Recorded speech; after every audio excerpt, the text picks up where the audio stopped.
In terms of the overall supply and demand of aircraft, clearly lessors have benefited from constrictions in the supply of aircraft. Those constrictions have come from many sources across Airbus and Boeing, which is largely driven by COVID-related impact shutdowns, dislocations in supply chain, and these production companies, Boeing and Airbus, are incredibly complex organisations. They have multi-layered supply chains reaching far up into Tier 3, Tier 4 suppliers, and it takes a huge amount of time to ramp those things back up. They are complex organisations operating in a really highly regulated environment. So from our perspective, what is damaging and harmful is uncertainty. And that's what we're seeing right now with our airline customers.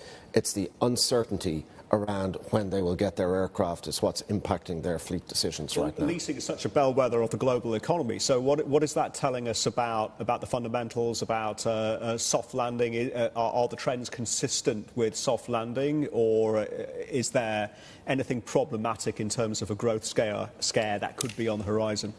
No, we're seeing very, very robust demand for aircraft around the world, actually, but led here in Asia. So 45% of our portfolio is actually in Asia Pacific. We're seeing year-on-year growth at around 20% within Asia Pacific, which was data published by IATA about a week ago.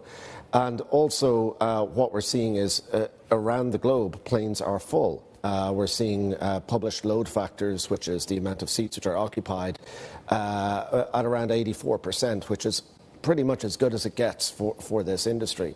So we're seeing really strong demand, occasional pockets of, I would say, yield weakness, but that's primarily focused around the US market, actually, where there was a lot of capacity kept delivering into that market over the course of 2022 Within and this 2023. region and into the GCC, one corridor that's really been thriving is the India-Middle East corridor. Are you seeing that in the leasing business?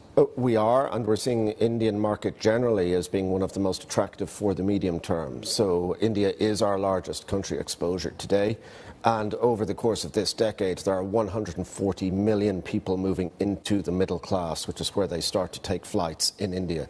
So we firmly believe in the growth prospects for India over the next 10, 20 years.